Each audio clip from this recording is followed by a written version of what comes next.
السلام علیکم ورحمۃ اللہ وبرکاتہ نحمدہ ونصلی علی رسولہ الکریم اما بعد الحمدللہ سیرت النبی کی ہماری کلاس نمبر 5 ہے۔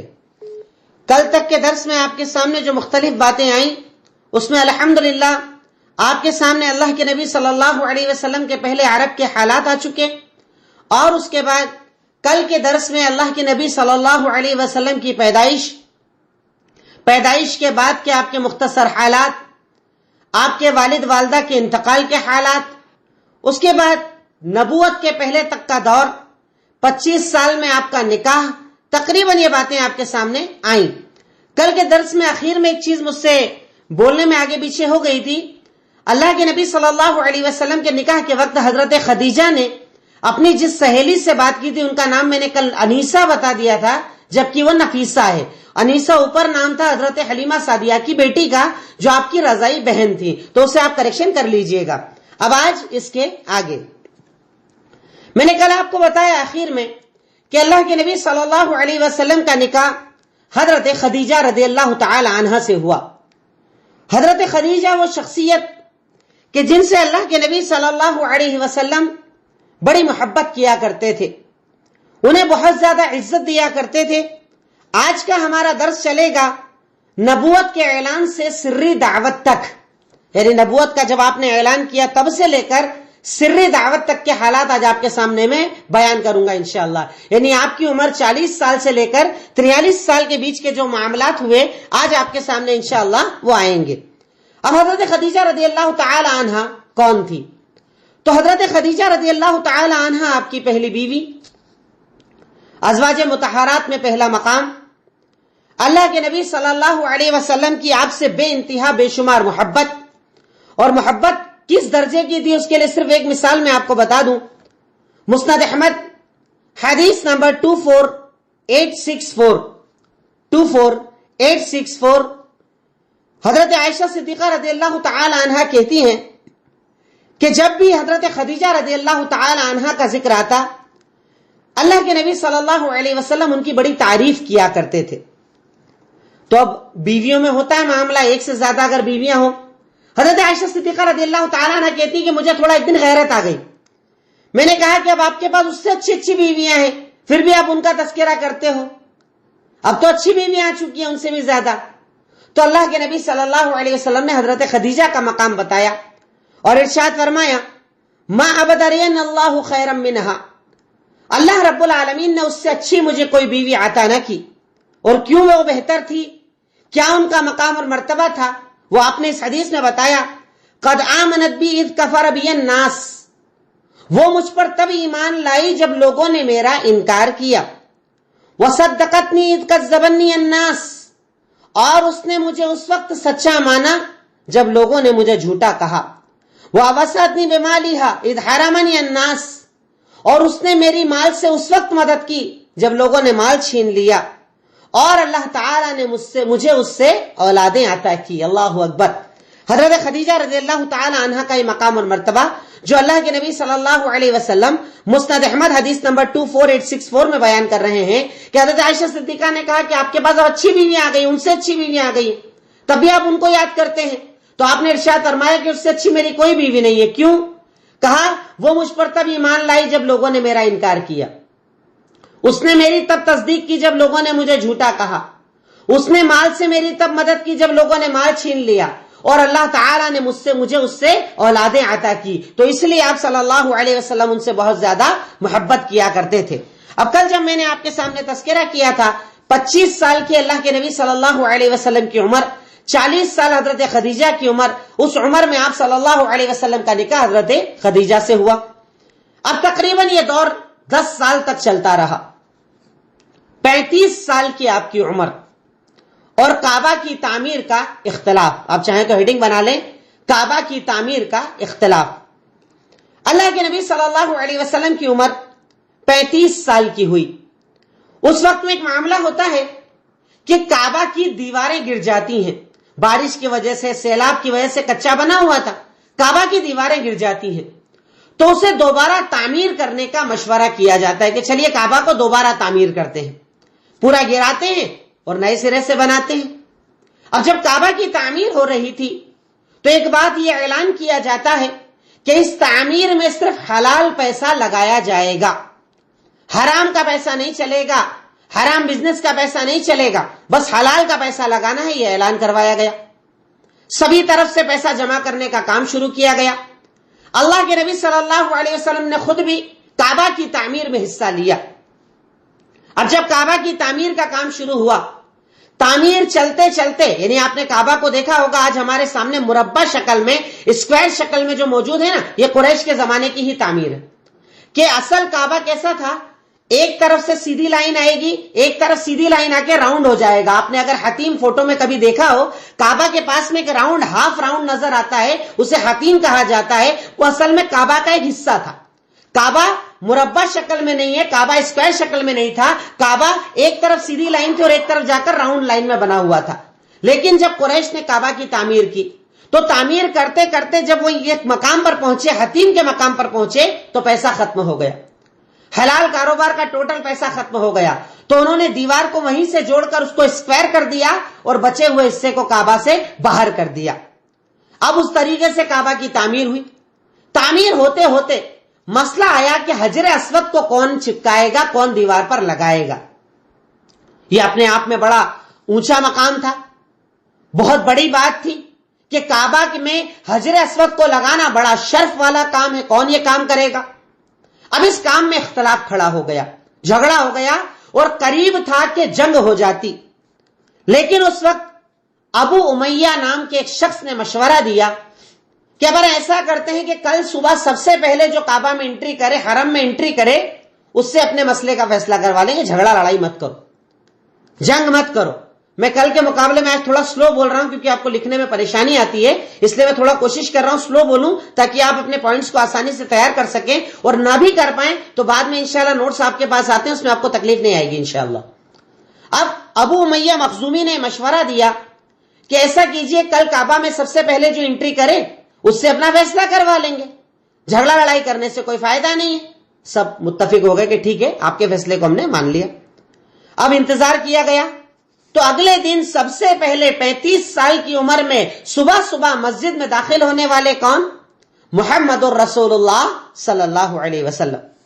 جیسے ہی آپ نے انٹری کی، سب نے ایک ساتھ کہا، جاء صادق و امین، سچا اور امانت دار آ گیا، یہ جو فیصلہ کرے گا ہم سب کو منظور ہے۔ دیکھیے اللہ کے نبی صلی اللہ علیہ وسلم کا مقام، ابھی نبوت کا اعلان نہیں کیا ہے، ابھی کسی کو پتا نہیں ہے کہ آپ نبی ہونے والے ہیں۔ آپ کی تربیت، آپ کا اخلاق، آپ کا کردار کتنا اعلیٰ تھا کہ 35 سال جس مکہ میں آپ نے زندگی گزاری، آپ کے آس پڑوسی، آپ کے تعلقات، آپ کے شہر والے آپ کے سچے اور امانت دار ہونے کی قسمیں کھایا کرتے تھے۔ اب اس پوائنٹ سے آپ کو کیا پتا چلا؟ جب انہوں نے کہا کہ سچا اور امانت دار آ گیا تو اس سے ہمیں کئی باتیں پتا چلتی ہیں۔ سب سے پہلی بات کہ آپ کی تربیت سچائی اور امانت داری پر ہوئی تھی۔ اللہ کے نبی صلی اللہ علیہ وسلم کی جو تربیت تھی وہ سچائی اور امانت داری پر ہوئی تھی، سب جانتے تھے آپ کی سچائی اور امانت داری کو۔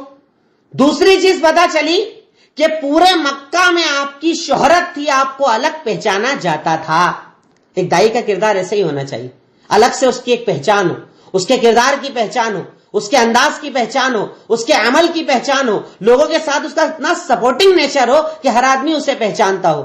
تو ہمیں جب لوگوں نے یہ کہا کہ سچا اور امانت دار آ گیا تو اس سے یہ پتا چلتا، ایک تو آپ کی تربیت بڑی اعلیٰ ہوئی تھی، دوسرا آپ کی شہرت پورے شہر میں عام تھی، تیسرا لوگوں کو یہ بھی بتانا ضروری تھا کہ اب آپ کے ذریعے بڑے بڑے فیصلے ہونے والے ہیں۔ یہ صرف حجر اسود کا فیصلہ نہیں ہے، آگے چل کے آپ کو بڑے بڑے فیصلہ کرنے ہیں، اس بات کی طرف اشارہ بھی اس میں موجود تھا کہ اب آپ کو بڑے بڑے فیصلے کرنے ہیں، آپ کو بڑے بڑے محاذ کلیئر کرنے ہیں، آپ کو جنگیں کرنی ہیں، آپ کے ذریعے اللہ تعالیٰ بہت سارے معاملات کروانے والا ہے۔ تو یہ اشارہ تھا کہیں نہ کہیں حجر اسود کا فیصلہ کروا کے کہ اب آپ کو زندگی میں بڑے بڑے فیصلے کرنے ہیں۔ تو یہ کچھ پوائنٹس جو ہمیں اس مسئلے سے سمجھ میں آتے ہیں۔ ایک تو آپ کی تربیت کا پتہ چلا، دوسرا آپ کی شہرت عام تھی یہ پتا چلا، تیسرا یہ اشارہ ملا کہ آپ کے ذریعے اللہ تعالیٰ بڑے بڑے فیصلے کروانے والا ہے۔ اللہ کے نبی صلی اللہ علیہ وسلم نے بڑا پیارا فیصلہ کیا، سب کو ایک ساتھ بٹھایا، سب کو ایک ساتھ جمع کیا، ایک چادر لی، چادر پہ حجر اسود کو رکھا اور کہا ایسا کرو ہر قبیلے کا ایک ایک آدمی آئے اور چادر کو پکڑ لے، سب چادر کو ایک ساتھ اٹھاؤ، حجر اسود کی جگہ پر پہنچنے کے بعد آپ نے پتھر کو اٹھایا اور حجر اسود کو اس جگہ پر فٹ کر دیا، بات ختم، مسئلہ ختم، جھگڑا ختم، لڑائی ختم، اور آسانی کے ساتھ اللہ کے نبی صلی اللہ علیہ وسلم نے اس پورے معاملے کا فیصلہ فرما دیا، لوگ بھی راضی ہو گئے اور جھگڑا بھی ختم ہو گیا۔ تو آپ کی نبوت سے پہلے کی زندگی میں ایک بہت بڑا واقعہ ہے جو تاریخ کی کتابوں میں، سیرت کی کتابوں میں مشہور ہے، جسے حجر اسود کا واقعہ کہا جاتا ہے یا کعبہ کی تعمیر کا حادثہ کہا جاتا ہے۔ اس لیے میں نے اس کو ہیڈنگ کے ساتھ آپ کو بتا دیا کہ اللہ کے نبی صلی اللہ علیہ وسلم نے بڑا آسان فیصلہ کیا، ایک چادر پر حجر اسود کو رکھا، سب کو کہا ایک ایک سیرا پکڑ لو، لے کر گئے مقام تک اور وہاں لے جا کر آپ نے اس کو فٹ کر دیا، بات ختم، جھگڑا ختم، لڑائی ختم۔ اب اس کے بعد آپ کی عمر ہوتی ہے 40 سال۔ 40 سال کی عمر سے اصل آپ کی زندگی کے سیرت کے دو حصے ہوتے ہیں۔ 40 سال کی عمر سے آپ کی زندگی کے سیرت کے 2 حصے ہوتے ہیں، ایک مکی زندگی اور ایک مدنی زندگی۔ پہلے آپ یہ ہیڈنگ لکھ لیجئے گا کہ 40 سال کی عمر سے اللہ کے نبی صلی اللہ علیہ وسلم کی زندگی کے بنیادی طور پر 2 حصے ہوتے ہیں، ایک مکی زندگی، ایک مدنی زندگی۔ اور اب مکی زندگی جو آپ نے مکہ میں گزاری، اس کے ٹوٹل 3 حصے ہوتے ہیں۔ پہلا حصہ سری دعوت، چھپ چھپ کر دعوت دینا، جو 3 سال تک چلا۔ پھر اس کے بعد جہری دعوت، یہ وقفہ کھول کر لوگوں میں دعوت دینا، یہ وقفہ چلا تقریباً 7 سالوں تک۔ اور اخیر میں تھا مکہ کے باہر جا کر دعوت، اور یہ وقفہ تقریباً 6 مہینے کا تھا۔ 3 حصے مکی زندگی کے ہیں جو آگے میں آپ کے سامنے بیان کروں گا۔ آپ اس کو صرف سمجھنے کے لیے لکھ لیجئے کہ سیرت کے بنیادی طور پر 2 حصے ہوتے ہیں، مکی زندگی اور مدنی زندگی۔ اب مکی زندگی کے بنیادی طور پر 3 حصے ہوتے ہیں، ایک سری دعوت کہ آپ صلی اللہ علیہ وسلم نے چھپ کر دعوت دی، یہ 3 سال تک چلا۔ دوسری آپ کی جہری دعوت مکہ میں جو تقریباً 7 سال تک چلا، اور تیسرے مکہ میں مکہ سے باہر جا کر دعوت جو تقریباً 6 مہینے تک کا وقفہ چلا۔ 6 مہینے تک آپ نے اس دعوت کے کام کو اس طریقے سے انجام دیا۔ اب اللہ کے نبی صلی اللہ علیہ وسلم کی جو بنیادی زندگی ہے وہ 2 حصوں میں تقسیم ہوتی ہے۔ میری گزارش ہے مائک بند کر لیجئے۔ بنیادی طور پر آپ کی زندگی 40 سال کی ہوتی ہے۔ 40 سال کی عمر میں اللہ کے نبی صلی اللہ علیہ وسلم کی زندگی میں ایک تبدیلی آتی ہے کہ آپ کو اکیلے رہنا زیادہ پسند آنے لگتا ہے۔ اکیلے رہنا، خلوت میں رہنا، زیادہ محفلوں سے دور رہنا۔ اللہ کے نبی صلی اللہ علیہ وسلم نے خلوت کو زیادہ پسند کرنا شروع کر دیا۔ خلوت میں آپ رہا کرتے، اور خلوت کے لیے آپ کہاں جاتے تھے؟ کون سی جگہ آپ کو پسند تھی؟ جبل نور کے اوپر ایک غار بنا تھا جسے غار حرا کہا جاتا ہے۔ ایک پہاڑ تھا جس کا نام تھا نور پہاڑ، جبل نور، اس میں ایک غار تھا، غار حرا۔ 40 سال کی جب آپ کی عمر ہوئی، آپ ستو اور پانی اپنے گھر سے لیتے اور غار حرا میں چلے جاتے۔ وہاں جا کر ایک اللہ کو یاد کرنا، ایک اللہ کا تصور کرنا، عبادت کرنا، وہیں پر رہنا۔ جب ستو ختم ہوتا نیچے آتے، پھر لیتے، پھر وہیں چلے جاتے۔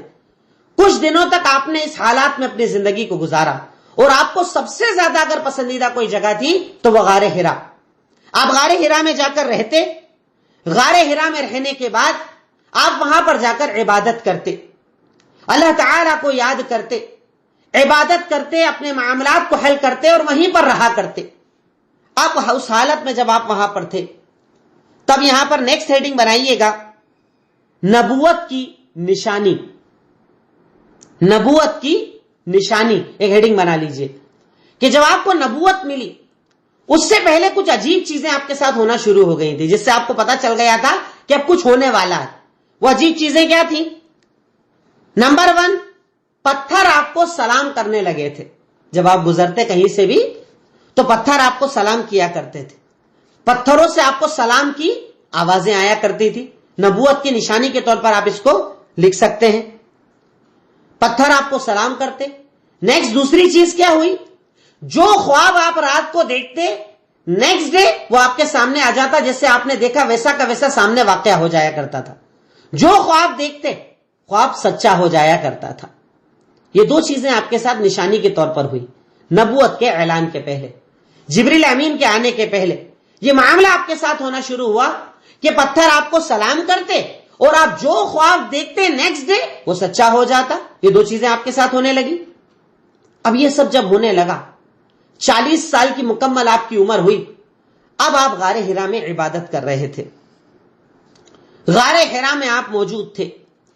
غار حرا میں 40 سال کی عمر میں دوسری مرتبہ آپ کا شق صدر ہوتا ہے، آپ کے سینے کو چاک کیا جاتا ہے۔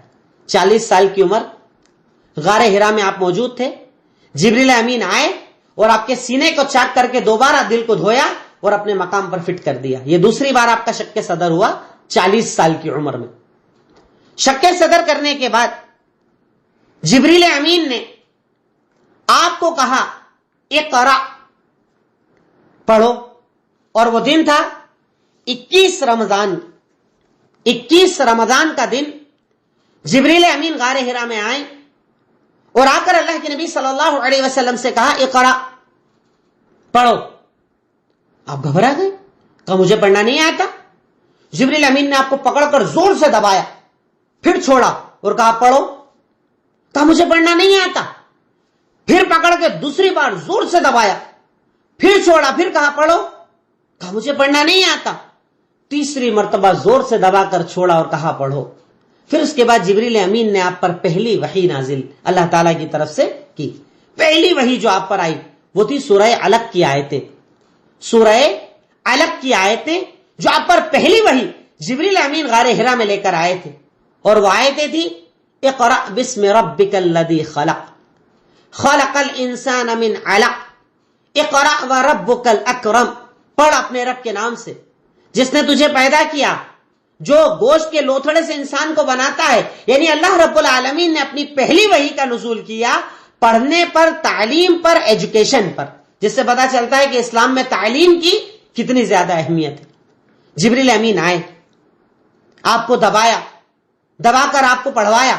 اب سوچئے نارمل زمین ہوتا تو سمجھ میں بھی آتا، اونچا پہاڑ جبل نور، اس پر اندر جا کر غار حرا، اب اس میں کوئی آ کر اس طریقے سے دبائے تو کیا انسان گھبرائے گا نہیں؟ اللہ کے نبی صلی اللہ علیہ وسلم گھبرا گئے، گھر واپس آئے، گھر آ کر حضرت خدیجہ سے کہا زملونی زملونی، مجھ پر پانی ڈالو، ٹھنڈا پانی ڈال دو، مجھے چادر دے دو، مجھے چادر دے کر اڑا دو۔ آپ گھبرا گئے، عجیب سی کیفیت آپ کی ہو گئی۔ گھر آ کر اپنے حضرت خدیجہ سے کہا زملونی زملونی، مجھے چادر اڑا دو۔ خدیجہ پریشان، بیوی شوہر سے کتنی محبت کرتی ہیں، جب اس فکر میں دیکھا شوہر کو پریشان ہو گئی، کہا کیا ہوا ہے آپ کو؟ آپ نے پورا واقعہ بتایا، ایسا ایسا ایک شخص میرے پاس آیا، مجھے زور زور سے دبایا اور ایسی ایسی آیتیں میرے اوپر پڑھی، اب مجھے لگ رہا ہے کہ میرے مرنے کا وقت ہو گیا، ختم، اب سب کچھ ختم ہو جائے گا، ڈر گیا۔ تب ایک بیوی کا کردار کیا ہوتا ہے، بیوی کیا ہوتی ہے؟ وہ شوہر کو طاقت دیتی ہے، حالات چاہے کتنے برے کیوں نہ ہو، وہ برائی نہیں بتاتی، پازیٹیو کی طرف لے کر جاتی ہے۔ یہ بیوی کا کردار ہوتا ہے۔ خود حضرت خدیجہ کو اس وقت نہیں پتا ہوگا کیا معاملہ ہو رہا ہے، کون آیا، کیوں کیا، لیکن کیا اور ڈرایا؟ انہوں نے آپ کو ہمت بندھائی، آپ کی نیکیاں آپ کو بتائیں، آپ کیوں فکر کرتے ہو، آپ کا ٹینشن لیتے ہو، آپ کیوں فکر کرتے ہو؟ کیا کہا حضرت خدیجہ رضی اللہ تعالی عنہا نے؟ صحیح بخاری حدیث نمبر 3392، صحیح بخاری حدیث نمبر 3392، حضرت خدیجہ رضی اللہ تعالی عنہا نے کہا، اللہ کے رسول نے کہا کہ مجھے اب ڈر لگ رہا ہے کہ میں ختم ہونے والا ہوں۔ تو کیا جواب دیا؟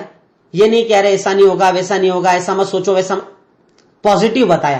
آپ کی زندگی میں پازیٹیو چیزیں کیا ہیں جن کے سہارے آپ زندگی گزار سکتے ہو؟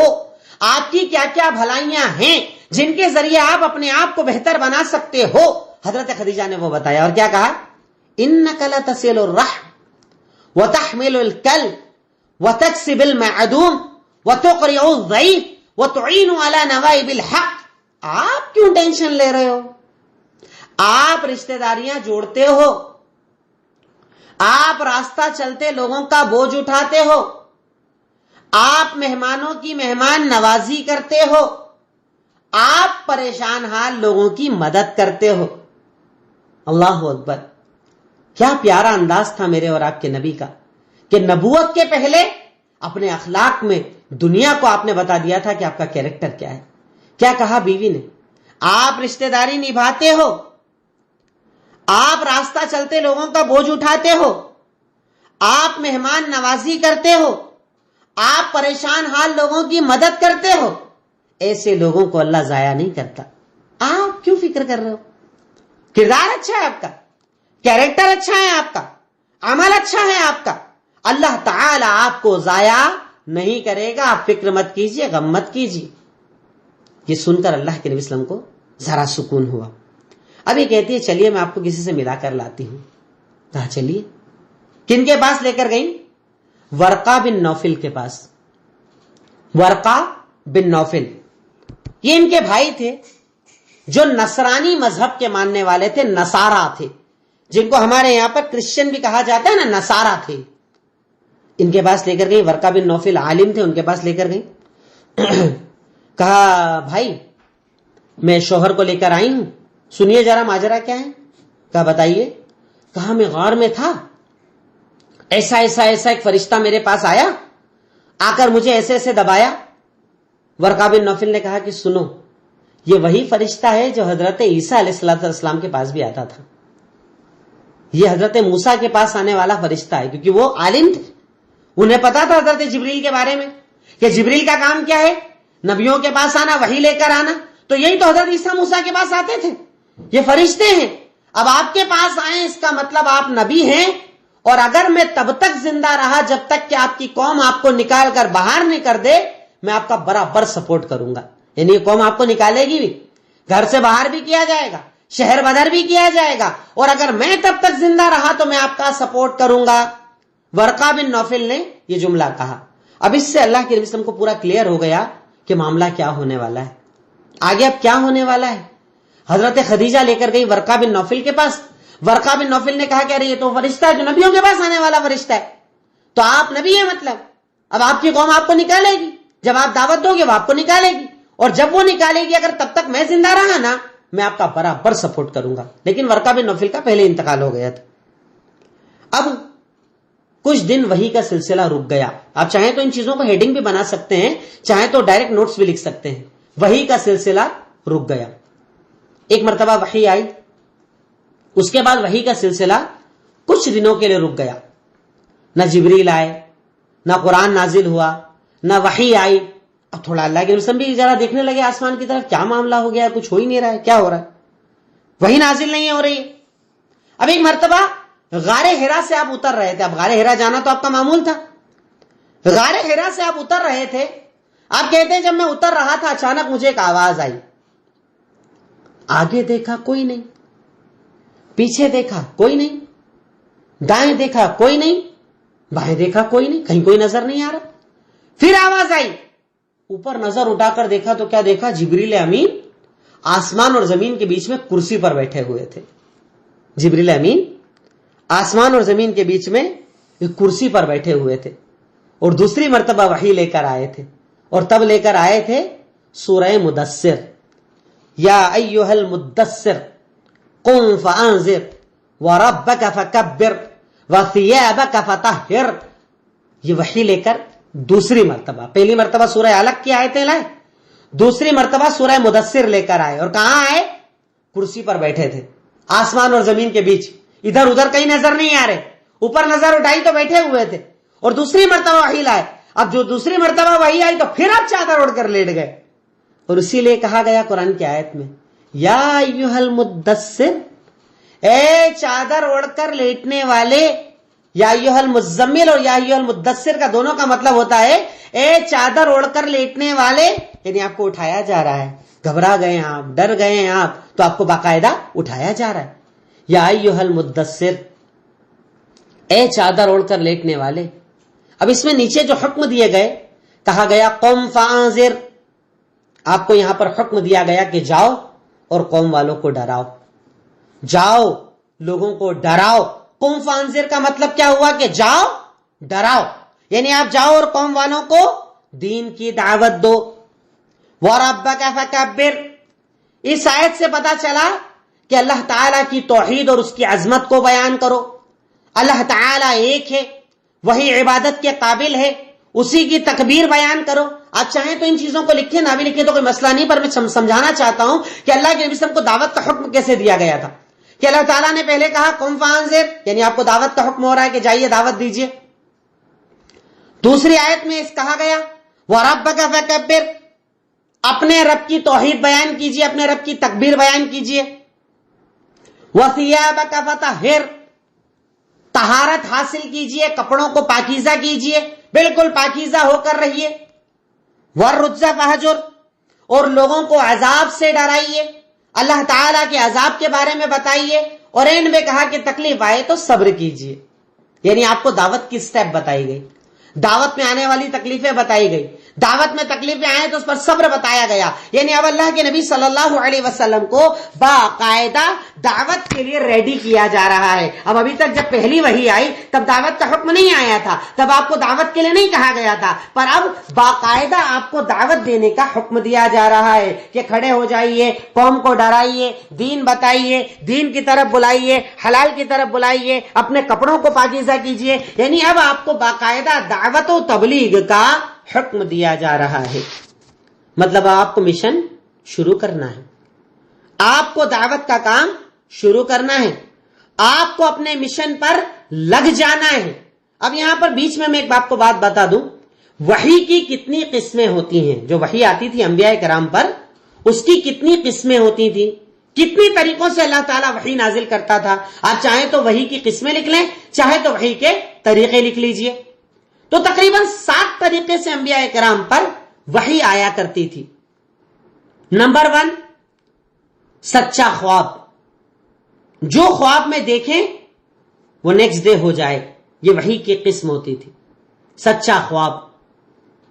نمبر 2, فرشتہ نظر نہ آئے پر فرشتے کی باتیں سنائی دے, یہ بھی ایک وحی کی قسم ہوتی ہے.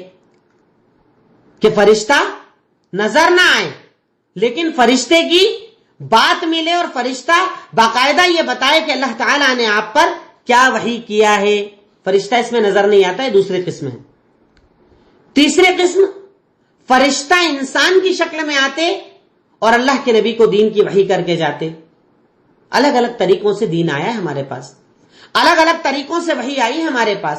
اب کیا طریقہ ہوتا کہ کبھی تو سچا خواب آ جاتا, نمبر 1. نمبر 2, فرشتہ نظر نہیں آتا پر بات آپ کو سنائی دے جاتی.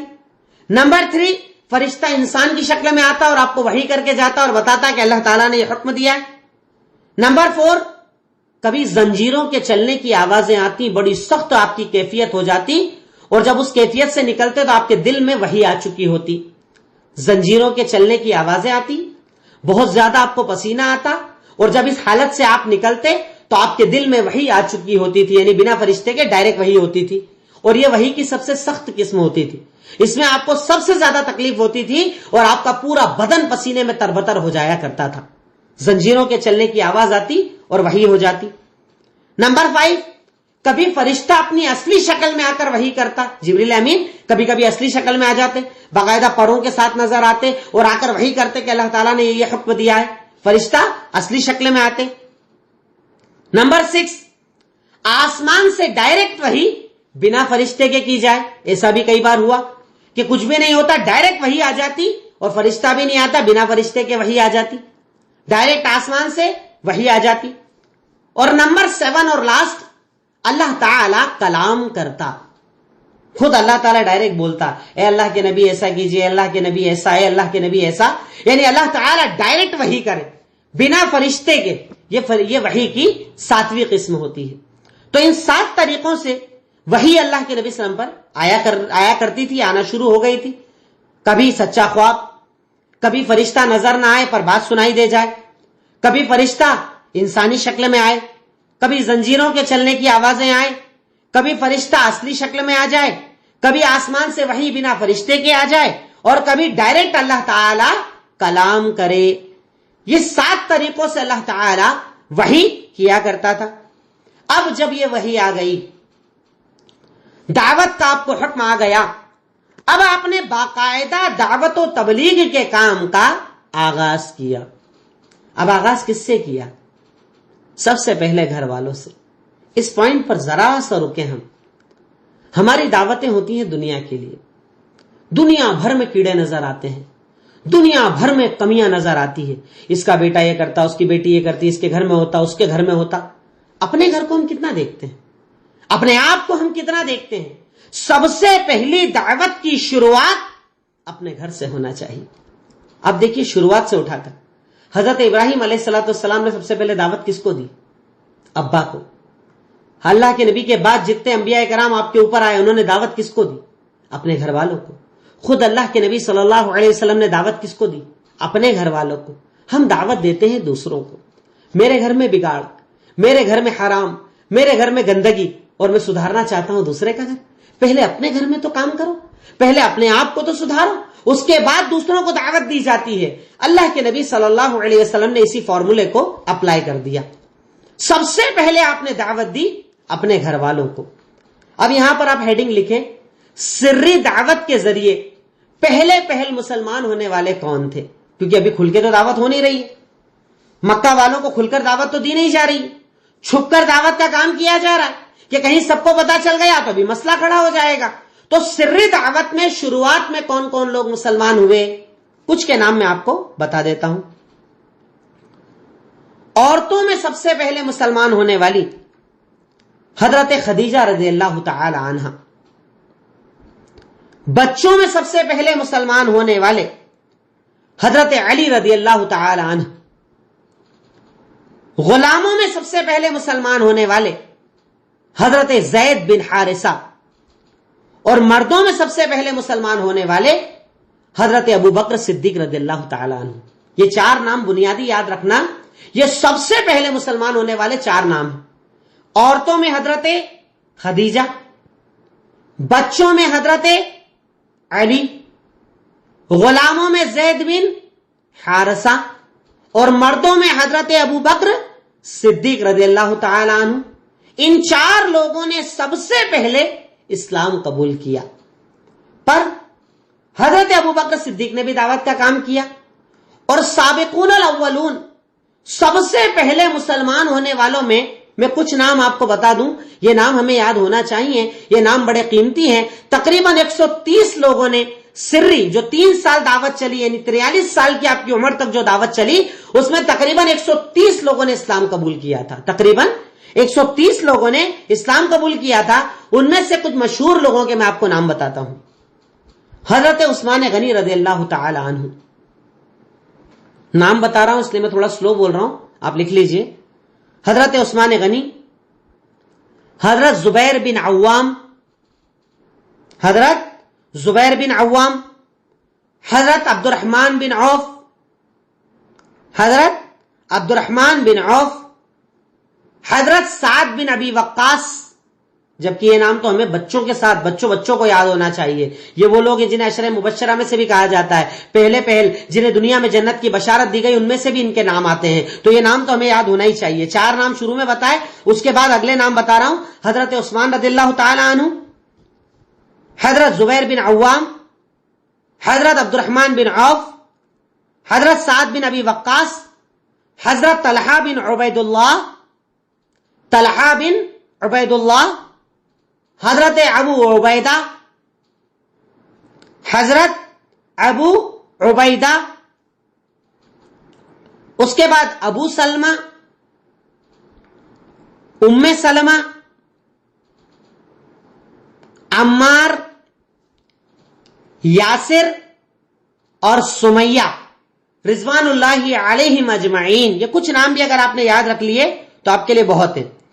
حضرت عثمان, حضرت زبیر بن عوام, حضرت عبد الرحمن بن عوف, حضرت سعد بن ابی وقاص, حضرت طلحہ بن عبید اللہ, حضرت ابو عبیدہ, حضرت ابو سلمہ, حضرت ام سلمہ, حضرت عمار, حضرت یاسر, حضرت سمیہ. تقریباً 130 سے زیادہ لوگوں نے ان حالات میں اسلام قبول کیا تھا. اب چونکہ وہ سری دعوت کا دور تھا, انتہائی زیادہ ڈر اور خوف کا دور تھا. اس وقت میں نمازیں پوری 5 وقت کی فرض نہیں ہوئی تھی, پر آپ کچھ نمازیں پڑھا کرتے تھے، تقریباً 2 یا 3 وقت کی نمازیں آپ پڑھا کرتے تھے. صحابہ کرام بھی چھپ کر پڑھا کرتے تھے. اور اس دور میں جو آپ نے بنیادی تعلیمات لوگوں کو دی، آپ چاہیں تو ہیڈنگ بنا لیں، سری دعوت کی بنیادی دعوت، سری دعوت کے دور کی بنیادی دعوتیں. سری دعوت کا جو دور تھا اس میں بنیادی کیا پوائنٹ سکھائے آپ نے، بنیادی باتیں کیا سکھائی؟ تو آپ نے بنیادی باتیں سکھائی تھی توحید، ایک اللہ کا تصور، اخلاق. نمبر 3 تزکیہ، جو میں پچھلا ایک بڑا ٹاپک آپ کے سامنے رکھ چکا ہوں، تزکیہ، کہ اپنے آپ کو پورا صاف کرو، پاکیزہ کرو، تزکیہ. اس کے بعد جنت جہنم. یہ بنیادی 4 ٹاپک جو اللہ کے نبی صلی اللہ علیہ وسلم نے مکہ کے 3 سال کے ابتدائی سری دعوت کے دور میں تعلیمات دی، وہ تھی توحید، اخلاق، تزکیہ، جنت جہنم. اب یہ دعوت دیتے دیتے 3 سال کا دور گزر گیا اور آپ کی عمر ہو گئی 43 سال، 43 سال کی آپ کی عمر ہو گئی. یہاں تک یہ دعوت کا کام سری طور پر چلتا رہا.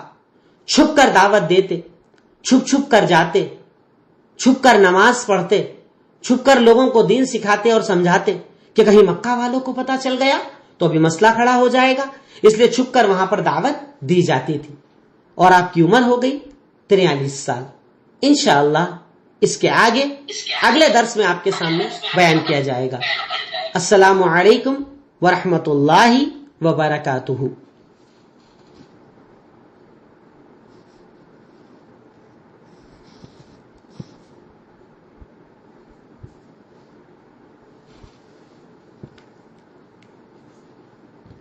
اب اگر کوئی سوال رہ گیا ہو، کوئی آج کی بات میں کنفیوژن رہ گیا ہو تو آپ پوچھ سکتے ہیں.